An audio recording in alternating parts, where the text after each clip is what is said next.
No segundo episódio sobre a dor da solidão no casamento, quero conversar com você sobre a dor da invisibilidade, a solidão dentro da própria casa e o abandono afetivo.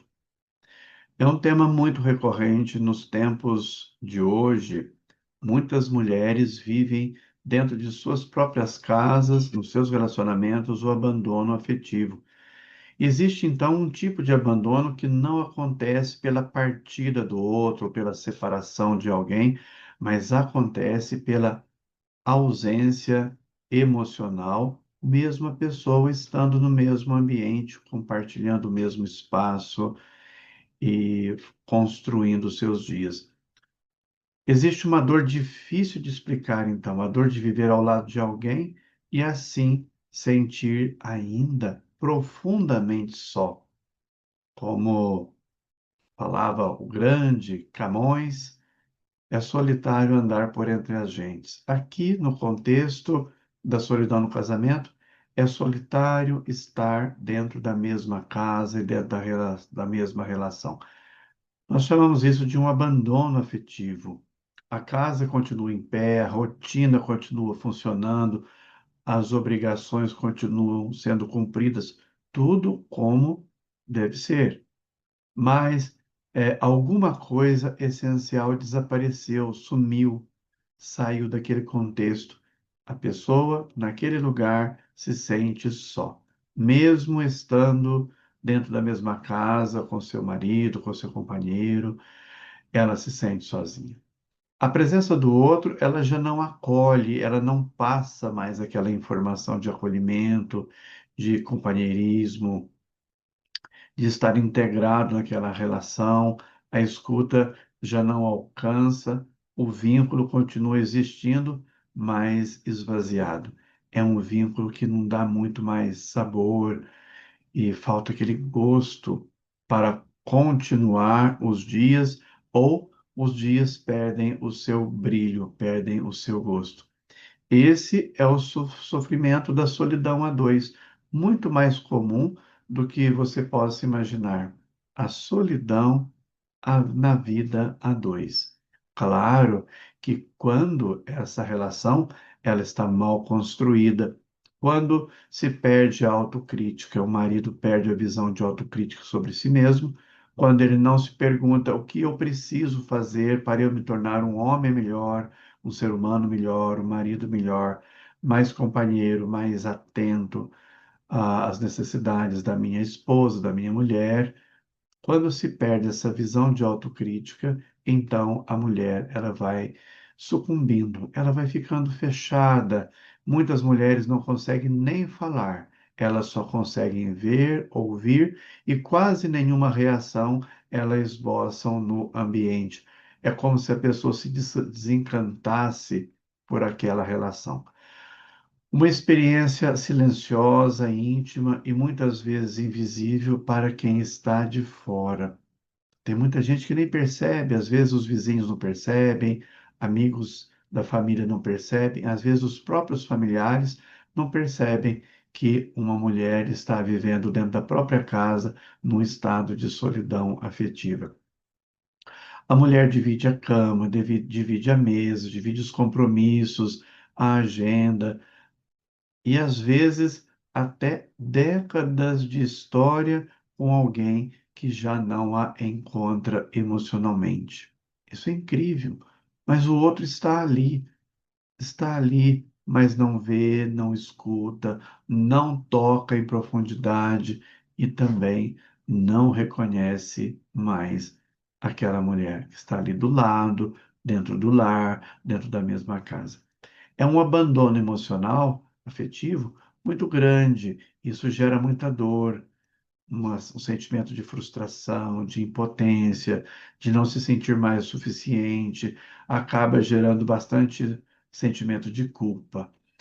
A presença física, ela não é o mesmo que a presença emocional. Não é pelo fato de estar presente fisicamente ali que a pessoa já acha o suficiente. O marido pode achar o suficiente. Bom, eu estou aqui em casa, dentro de casa, faz companhia. Mas não é dessa natureza essa companhia.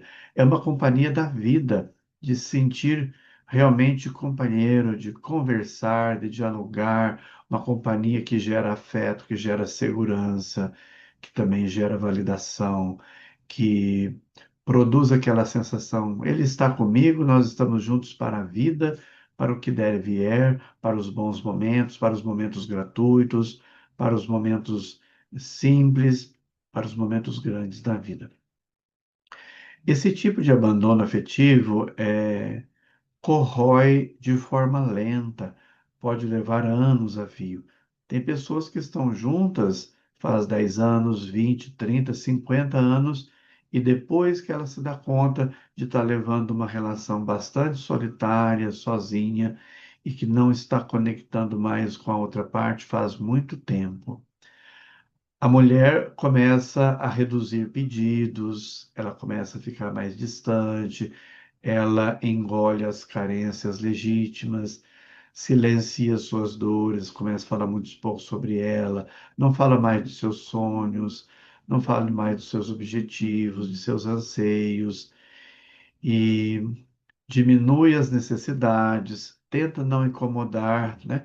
Ela começa a desenvolver aquele sentimento de que está incomodando o outro, então ela se cala mais, ela fica mais no seu canto, ela quase não dialoga. É como se ela vivesse uma situação em que encolher, ficar dentro dela própria, é mais seguro e mais confortável do que conversar, porque a outra parte não dá margem para o diálogo, e se ela começa a dialogar, a outra parte pode desferir palavras duras, palavras que machucam, palavras que trazem sofrimento e trazem ainda mais dor e ela vai se sentindo sufocada.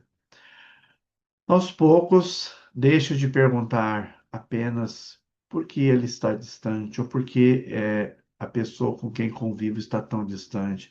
E começa a perguntar em silêncio: será que eu estou querendo demais? Será que eu estou querendo demais, solicitando a atenção, a companhia para ir a visitar um parente, fazer um passeio? Ir a uma igreja, para quem gosta de ir a uma comunidade religiosa, será que é demais pedir isso para ele, para o meu cônjuge? E a pessoa começa a pensar que é demais e acaba não fazendo mais esse tipo de conexão e se privando de muitas e boas experiências e boas memórias por conta de algo que ela começa a pensar. Muitos pensamentos começam a correr dentro dela e ela acaba se fechando cada vez mais, ela, a mulher.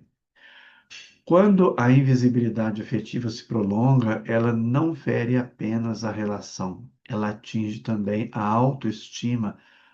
A mulher vai ficando cada vez mais para baixo, sentindo-se feia, sentindo-se impotente, sentindo-se insuficiente. Ela vai se deprimindo, vai ficando para dentro e acaba que vai construindo como se fosse um casulo, vai se fechando. E assim as boas oportunidades da vida, de viver a vida, vão ficando cada vez mais na sombra. Fazer um passeio na praia, fazer um passeio na casa de uma pessoa amiga que ela gosta muito, até mesmo fazer um prato de comida bem gostoso, que a família gosta, ela vai caindo numa desmotivação e num desencanto pela vida, e a autoestima ficando cada vez mais baixa. A mulher deixa de se sentir acolhida, percebida, desejada e se sente emocionalmente é, não importante. E isso desorganiza o seu espelho interno, ela fica desorganizada internamente e acaba se sentindo muito mal com isso. Desenvolve uma ansiedade, e assim, vários problemas emocionais perturbadores podem aparecer. Ela não sofre apenas porque o outro não a vê, sofre porque começa a perder a capacidade de se ver com dignidade. Olha como isso é sério. Não é porque o outro não a vê mais, mas ela começa a se perder. A capacidade de se ver com dignidade, ela vai desaparecendo e ela vai ficando triste por dentro e por fora é também possível ver o estado de abandono emocional que a pessoa vai se permitindo viver ou entrando nele. Ser necessária não é o mesmo que ser amada. Ser útil não é o mesmo que ser acolhida.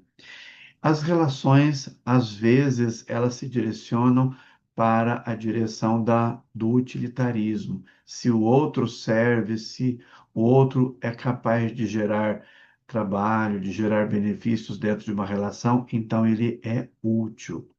Mas a relação humana, ela é muito mais que isso. Ela merece apreciação, ela merece respeito, ela merece ser amada, ser sentida, ser valorizada. É mais que fazer, é ser, ser com o outro, proporcionar ao outro as condições dele ser mais feliz, dele ser mais humano, dele ser visto, dele ser apreciado, dele ser reconhecido.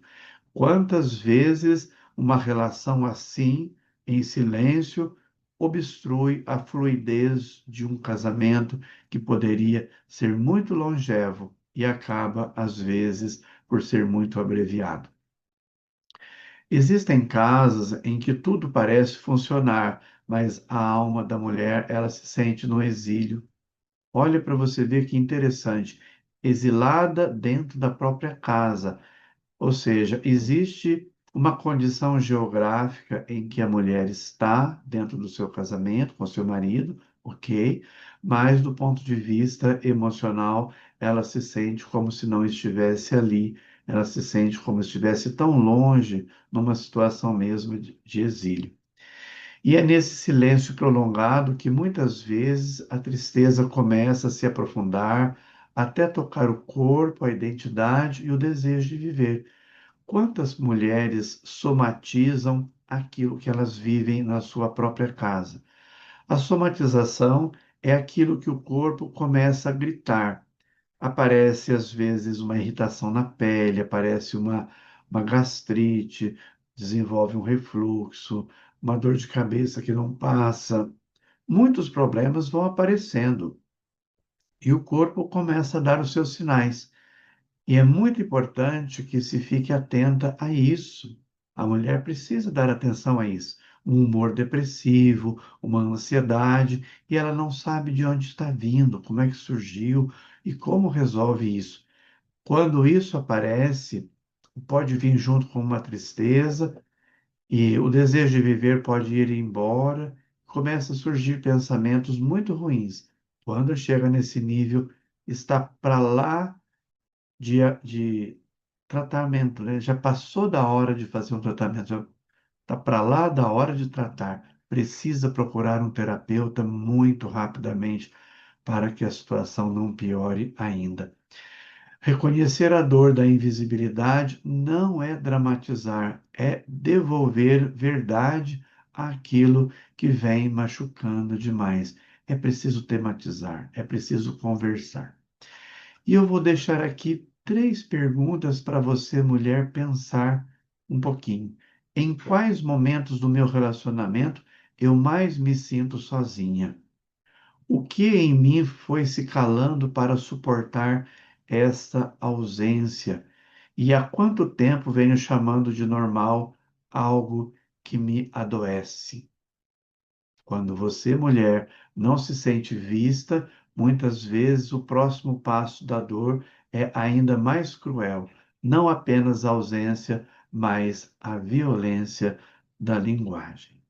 Pense um pouquinho nisso. Pensar em si, se conectar com ti mesma, é pensar em sua vida, em sua realização e na qualidade dos vínculos que você vem construindo. É possível reverter esse caminho, esse processo. Você não precisa de terminar o seu relacionamento, mas você precisa cuidar de você, o seu marido, o seu companheiro também precisa se cuidar. E fazendo esse percurso de cuidado, de autocuidado, de reestruturação interna, de ressignificação das relações, você pode ir muito longe numa relação que vale a pena e tem gosto e é cheia de sentido.